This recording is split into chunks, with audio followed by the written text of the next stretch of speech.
Swastiastu. Hari ini kami akan mempresentasikan PowerPoint rancangan makanan khas daerah. Sebelum itu, izinkan kami memperkenalkan diri kami masing-masing. Perkenalkan, nama saya Made Raditya Paramarta, nomor absen 24. Perkenalkan, nama saya Gusti Guragung Wijaksumanegara, nomor absen 9. Perkenalkan, nama saya Dewa Kadita Setiawan, nomor absen 5. Perkenalkan, nama saya Deputi Jessica Cerita, absen 32. Perkenalkan, nama saya Safala Salsabila, absen 40.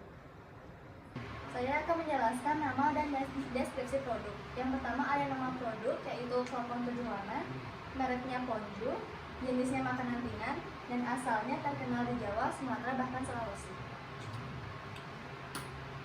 Lalu selanjutnya ada alat bahan, yaitu pertama 200 gram tepung ketan, 150 ml air, 2 sendok teh gula pasir, 3-5 lembar daun pandan, pewarna makanan merah, kuning, dan biru, 2-3 batok gula Jawa, 150 gram kelapa parut, 1/4 sendok teh garam, wadah dan pengaduk, dan panci.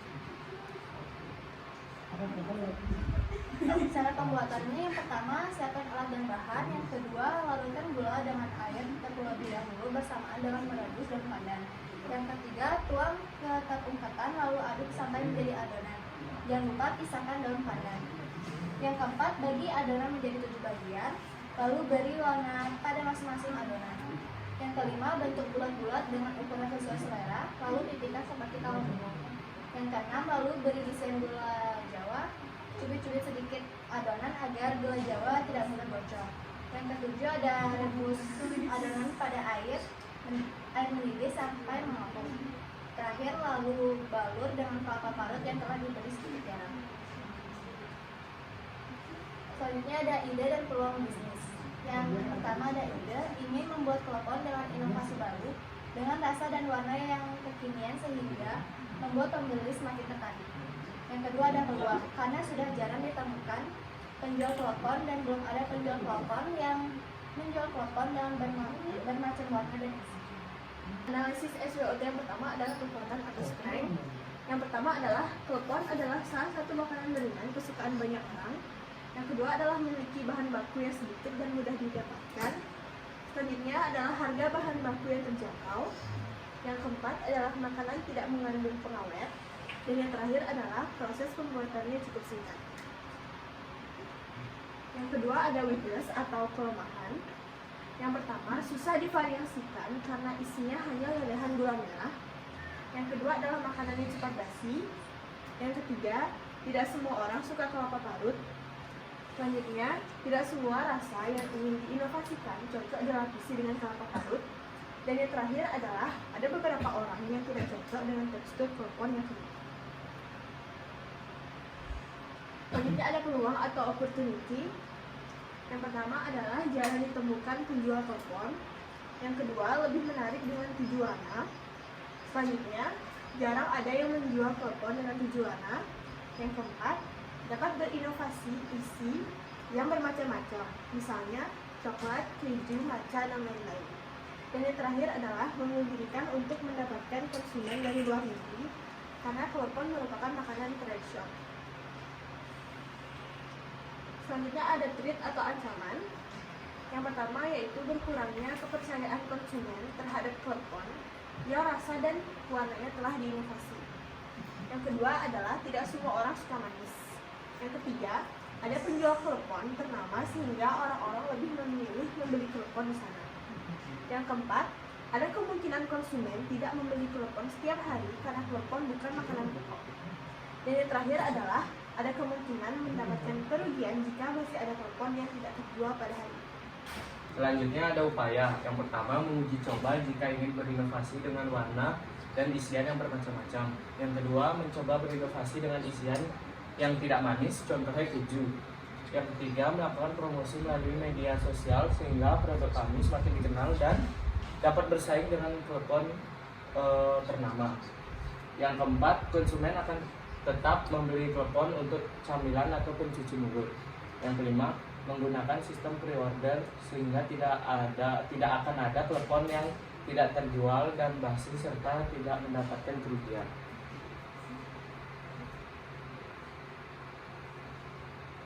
Selanjutnya ada sasaran usaha. Yang pertama dari usia dari anak-anak hingga dewasa. Selanjutnya ada tingkat pendapatan, yaitu menengah ke bawah.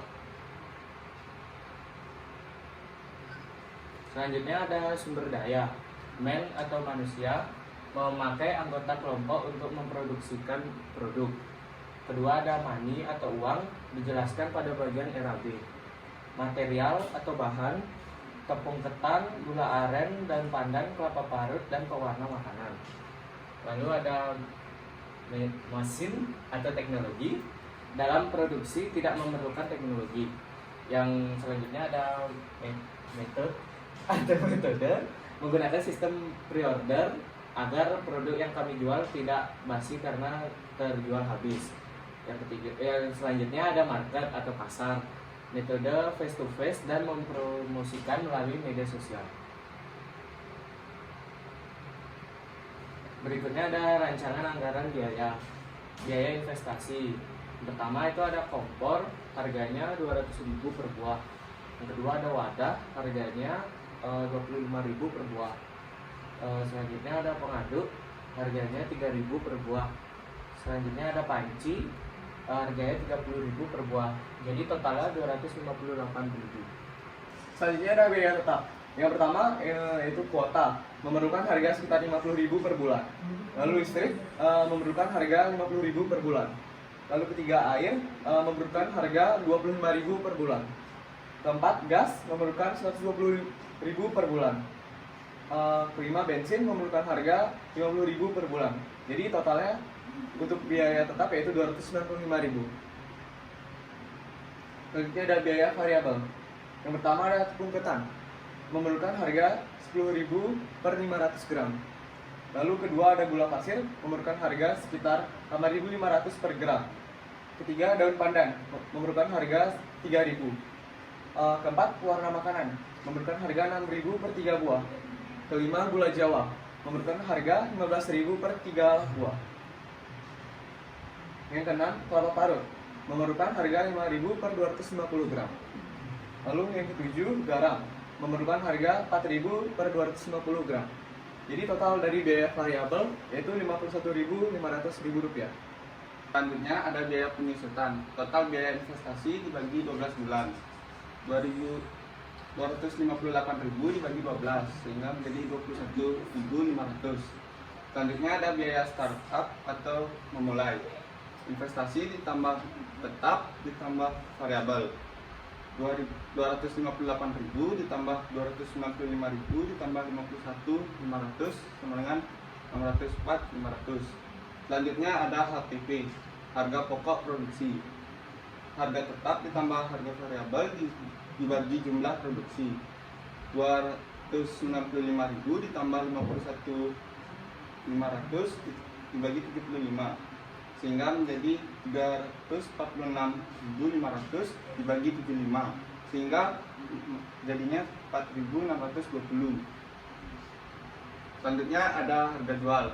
HPP ditambah biaya tambahan sehingga menjadi 4.620 ditambah 2.380 sehingga menjadi 7.000.